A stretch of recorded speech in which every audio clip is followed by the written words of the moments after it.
Bruchim Abayim, welcome everyone to a special edition of All Parsha on Parshas Devarim, the Bal Haturim on Parshas Devarim. I was very gratified to receive a message.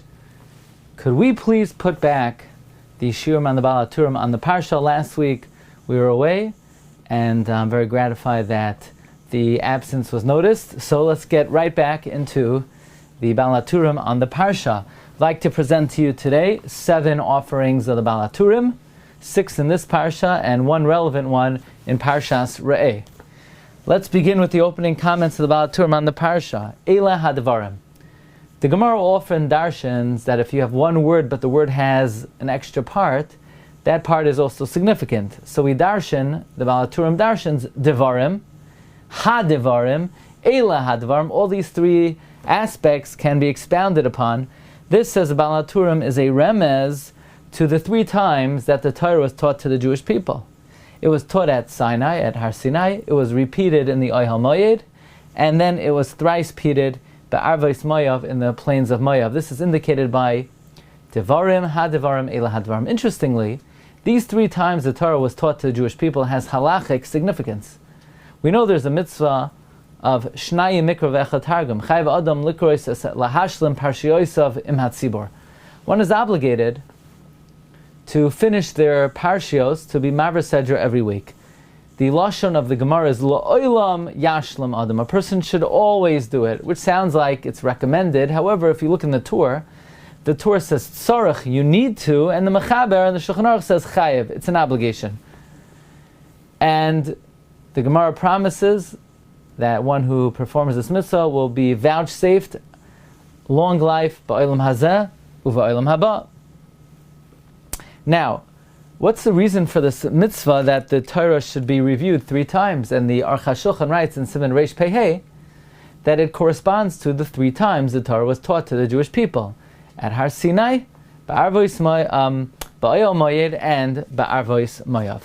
Okay, we move on to our second offering. Perek Aleph, Pasuk Gimel, Be'arba'im. Vayehi Be'arba'im Shana. It was in the 40th year. The Bal Haturim points out that the Masoretic note indicates that the word Be'arba'im appears twice in Tanakh. Be'arba'im, Vayehi Be'arba'im Shana, and it says Magain im Yireh v'roimach be'arba'im elef b'Yisrael in Shoftim Parakei Pasuk Chas. This indicates, as the Bal Haturim, that if there's one Talmid Chacham among the 40,000, they don't need a shield, they don't need a spear, because a Talmid Chacham protects from the enemy. There in Shoftim it's talking about the Talmidei Chachamim, as the Pasuk says, Libi l'chaykekei Yisrael, and here also it is in reference to the Torah, as the Pasuk says, Hayil Moshe be'eretz hatarazos leimar. So this indicates that if in 40,000 Jews there is one Talmid Chacham, he can protect all of Klal Yisrael. A great insight into the importance, the fundamental importance of true Talmidei Chachamim. We move on to our third offering, and that is Perek Aleph Pasuk Hey, Be'ever hayardein be'eretz Moav hayil Moshe be'eretz haTorah hazos leimar. Okay, comes the Bal Haturim, and this is literally one of my favorite teachings. The Siyata Shmaya, we have a humble sefer on the subject called Elakad de Meir Anini, and the Bal Haturim comments on these words Hayil. 3 times we encounter the word Hayil. Hayil Moshe explained the Torah. Ki Hayil Hashem lasos eschem loy la'am. God began to take you as a people, and Hayil halach acharei tzav, since you went after avodah zarah. Says the Bal Haturim, this indicates a remez to the opinion. The Gemara in Kedushin on Daf Lamed Vav brings the machlokes Reb Meir and Reb Yehuda. What is our relationship with HaKadosh Baruch Hu? And Reb Meir is of the opinion, even if we are evil, even if we're oived avodah zarah, even if we don't have emunah, we are always called b'nei kel chai. This is expressed as the opinion ben kach u ben kach kruyin banav shel makayim. Whether we do the will of Hashem or we don't do the will of Hashem, we are always considered the children of Hashem. And therefore we explain the three Hayals as follow. Hayal Moshe. Moshe will teach us the Torah. Moshe is committed to us. Ribbon Shalom is committed to us. Whether we follow Avodah Zarah or whether we are Oved Avodah Zarah, as the pasuk says, Hayal Halach Acharei Tzav, or whether we are learning Torah, as the pasuk says, Be'er Hayal Moshe Be'er Hatar Zos Leimar, whether we're in a madrega where we're recipients of the Torah of Be'er Moshe Hayal Moshe Be'er Hatar Zos Leimar, or whether we're not listening to the Torah Hayal Halach Acharei Tzav. Either way, we apply the pasuk Ki Hayal Hashem Lasas Eschem Lo La'am. God has taken us as His people, regardless of whether we're doing the Hayal here in Devarim of learning Torah, whether we're doing the Hayal of Shmuel Aleph, Hayal Halach Acharei Tzav. Either way, we are vouchsafed that which it says in Shmuel, Ki Hayal Hashem Lasos Eschem La'am. Hayal Hashem Lasos Eschem La'am. Now, this is the Shita of Reb Meir. This is Reb Meir's Shita. Benkach ubenkach kuriyim banim. There is a Shita of Rabbi Huda. Rabbi Huda says, in that very Gemara in Kedushin, that our relationship with HaKadosh Baruch Hu is contingent only if we do Ritzonah Shel Makom. Only if we're doing the will of God can we be considered the children of Hashem. But this Bal Haturim is a reference to the Shita of Rabbi Meir that no matter how we act, we are always considered the children of Hashem. I remember about a half a year ago, my good friend Rabbi Aaron Subar pointed out this particular Bal Haturim, that regardless of how we behave, we are always considered the children of Hashem. Another friend of mine, Rabbi Avrami Zon, pointed out a different Bal Haturim, and this Bal Haturim is found in Parshas Re'eh, and Parshas Re'eh is where we encounter the pasuk of Banim Atem L'Hashem Elokeichem at Revi'i, and the pasuk before Parak Yudal pasuk Aleph is La'asos hayashar be'enei Hashem Elokecha, to do that which is just in the eyes of Hashem. The pasuk says, Ki sishma b'koil Hashem Elokecha, you will listen to the voice of Hashem your God. Lishmar is kol mitzvaysav, to keep all of His commandments. Asher anochi mitzav chayim, that I command you today. La'asos hayashar be'enei Hashem Elokecha, to do that which is just in the eyes of Hashem your God. Says the Bal Haturim, what's the juxtaposition of La'asos hayashar be'enei Hashem Elokecha banim atem la'Hashem Elokeichem? Says the Bal Haturim that this teaches us that only when we do the Ratzon of Hashem, then and only then are we considered Banim to Hashem. This is a remez to the Shita of Rabbi Huda, that when is it Banim L'Hashem Elokeichem? When it's La'asos hayashar be'enei Hashem Elokecha, when we're doing His will. So to speak, we have conflicting ramazim. We have a remez to Shitas Reb Meir in Devarim. We have a remez to Shitas Rabbi Huda in Re'eh. One may say that's a contradiction, but leka midi delera mize ba'iraisa and elu ve'elu divrei lekim chayim. Both opinions have divine legitimacy, and they're both alluded to. What would Reb Meir, though, say to the proof of Rabbi Huda and that which the Bal Haturim comments in Re'eh regarding the juxtaposition of La'asos hayashar be'enei Hashem Elokecha banim atem L'Hashem Elokeichem? What would Rabbi Huda say about that? What would Reb Meir say about that?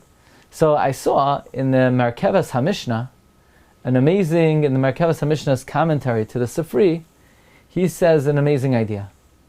In last week's Parsha, in Parshas Matos, we encounter the deal that the Bnei Gad and Bnei Ruvain struck up with Moshe. They said, you know what, we want to inherit Me'ever LaYarden. So Moshe said, and you're just going to let your brothers go into Israel and fight for themselves? They said, no, we're going to go with them, and we're going to fight with them, we're going to fight for them, and then when they conquer their land, we'll go back to our land and take our possession of the Me'ever LaYarden. And Moshe then made a T'nai. He said, if you go and fight with your brethren and you're victorious, then you could take possession of Me'ever LaYarden. And if you don't, then you don't take. Then you will not get a share of the Me'ever LaYarden. And there's a famous machlokes between Reb Meir and the Chachamim that when you make a Tanai, when you make a stipulation, does it need to be a Tanai kafel, a doubled stipulation? Do you need to say, if A, then B, and if not A, then not B? Or is it enough to say, if A, then B? And Reb Meir is of the opinion that a Tanai must be a Tanai kafel, a doubled Tanai. So Reb Meir says in Merkavas HaMishnah with Torah Rabbi Yehuda, you're right. The Torah makes a Tanai. That only when you do the will of Hashem, then and only then will Hashem consider us banim atem l'Hashem leikeichem. The only thing is, that's one Tanai. And if you make one Tanai, the rule is Tanai batel, the stipulation is off, u'maisa kayam, and the deal is still valid. So Hashem said we're banim. The stipulation is invalid because it was not doubled, but the deal is still on. Namely, we are always considered banim to the Rebbeinu Shalom. So that is our fourth offering, the Baal Haturim and Parshas Re'eh. Along the same lines, going back to Devarim, where there is a remes to Shitas Reb Meir, we go to Pasuk Yud, Parak Aleph, Pasuk Yud. We have the word V'hinechem. Hashem Eloikeichem, herba eschem V'hinechem hayayim. V'hinechem hayayim. And you, behold, you are today. Says the Baal Haturim, the word V'hinechem appears 2 times. V'hinechem hayayim k'koich v'yashamayim in this Pasuk. And in Yirmiyah, Parak Tazayin, Pasuk Yud Beis, V'hinechem holchem ish acharei shviras libay. And behold, each man goes after the desires of his heart. Says the Baal Haturim, even though v'hinchem holchem ish acharei shviras libam, even though everyone's going after the whims of their heart and we're straying away from Hashem, nevertheless, v'hinchem hayom k'koch v'yashamayim, Hashem's love and blessing and hashgacha pratis is still on the Jewish people, also indicating this type of idea that despite our unworthiness, Hashem's love is always with us. I always like to say, if you look in the Gemara in Gittin, the Gemara about the Churban Beis HaMikdash, the Gemara says that the first general they sent to destroy the temple was Nero Caesar. And the Gemara says that he asked children to tell them psukim, and they told him various psukim that indicated he would be successful, but ultimately God would punish him severely, so he ran away. And the Gemara says that right before they sent Aspasianus Caesar Vespasian, it says that Nero Caesar fled, converted, and from him came Rabbi Meir. Why is this the introduction to Churban Beis HaMikdash, the conversion of Nero and the predecessor of Rabbi Meir, the progenitor of Rabbi Meir? That is because the introduction to Churban is that we need to be aware that despite what we're about to endure, there is a Rabbi Meir who teaches the Jewish people, bein kach ubein kach kruyim banim, that regardless of how we behave, we are always considered the children of Hashem. And b'siyata d'shmaya, I had the zchus to author a humble sefer on this subject called Elokah de Meir Aneni. It's available on our website, rabbidg.com. And it's worthwhile to see some of these ideas before Tisha B'Av Habaleinu L'Taiva. Okay, let us move on to Parak Beis, Pasuk Hey. Parak Beis, Pasuk Hey. The Pasuk says, Al tizgaruvam, don't instigate against them. Ki lo yaten lechem ha'aretz, I did not give you from the land of Esav. Ad midrach kaf rogel, ki Yerusha le'Esav, because an inheritance to Esav nasati es har Seir. I gave Mount Seir. Now, why did Esav deserve anything? Why should he get any Yerusha? He's a roitzeach, he's wicked. Says the Baal Haturim, the gematria of Yerusha le'Esav is b'shvil mitzvahs kibud. You want to know why Esav deserves anything in this world? Yerusha le'Esav is numerically valued at b'shvil mitzvahs kibud. And finally, our final offering for this week, Parak Gimel, Pasuk Zayin. Interestingly, when it comes to the description of the spoils the Jewish people took, so in Parak Gimel, Pasuk Zayin, V'chol habehema ushalal ha'arim ba'azoinu lanu, we took as spoils. So the Baal Haturim points out that earlier in Parak Beis, Pasuk Lamed Hey, the Pasuk says,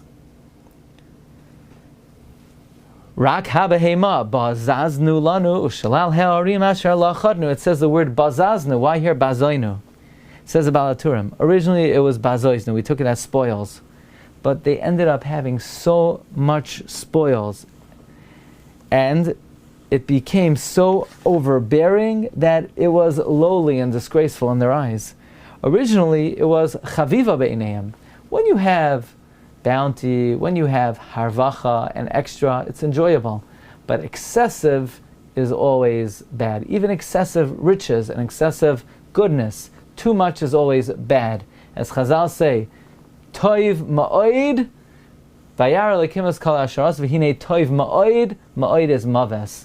And the great rabbis teach us, that means ma'oid, any excessiveness is always death. There's something incompatible with the human psychology to be in excess of anything. So originally it was bazoiznu, it was biza, but ultimately the excessive biza bazoinu lanu. So here are 7 offerings of the Baal Haturim. I want to wish everyone a wonderful week and Shabbos Chazoin. May we be zoicha that Tzoim HaChamishi should be turned to Lebeis Yehuda, L'Sasoin, U'Lesimcha, L'Mayadim Tovim, Bracha v'Hatzlacha.